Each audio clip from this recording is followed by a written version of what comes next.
Progression for me is life. Progression for me is one of the most important parts of the game. So progression is really important for us in Assassin's Creed 2. You live the life of someone. That was the main idea, you know, when we say, let's have a character for over 30 years.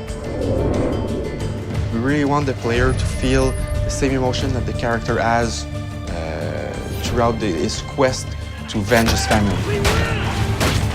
Father! Grab the boy! I'll kill you for what you've done! Our game begins in 1476 and it ends in 1503. So it's a considerable span of years for a video game. It's the height of the Italian Renaissance. This is when the most beautiful paintings, the greatest sculptures, the most wonderful architecture are all being built and created. And at the same time, it's a period of political intrigue and drama and violence as well. What do you want, Fieri? So many things. A prettier bride. Oh, and yes, your life. There was a lot of really sparks of energy and interesting ideas that happened during that period. We also want our character to go through a change. I think the mission structure is completely compatible to the time span that we want to cover, in the sense that it allows us to have some flexibility and really focus on the most poignant events that happen in history and in Ezio's life throughout his progression. Throughout the game, he's going to encounter people. I was hoping you could help me with something. He will have friends that will teach him abilities.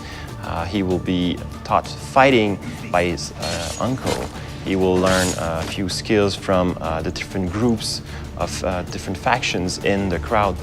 I'm going to teach you how to survive. He'll also learn by himself a few tricks.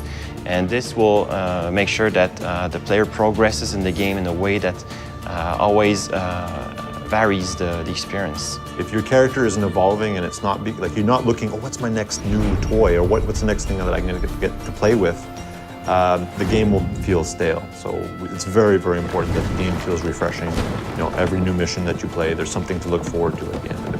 The more and more the game progresses, the more and more anger he has, and the more he has to let out that anger.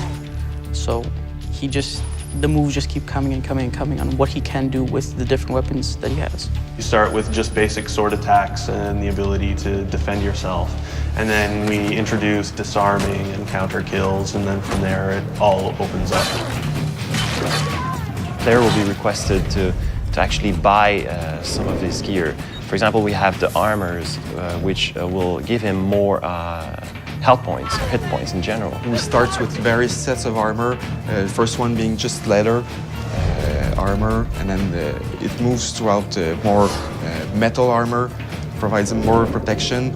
In AC1, we sort of gave the player, without any choice, this is what you're going to learn next. Whereas in AC2, the player has much more choice. Since such a large part of Ezio's story is him, you know, answering the question, who am I and what am I doing here and what's my purpose? You can't answer that question in a year or two. You know, it takes the span of almost his entire life.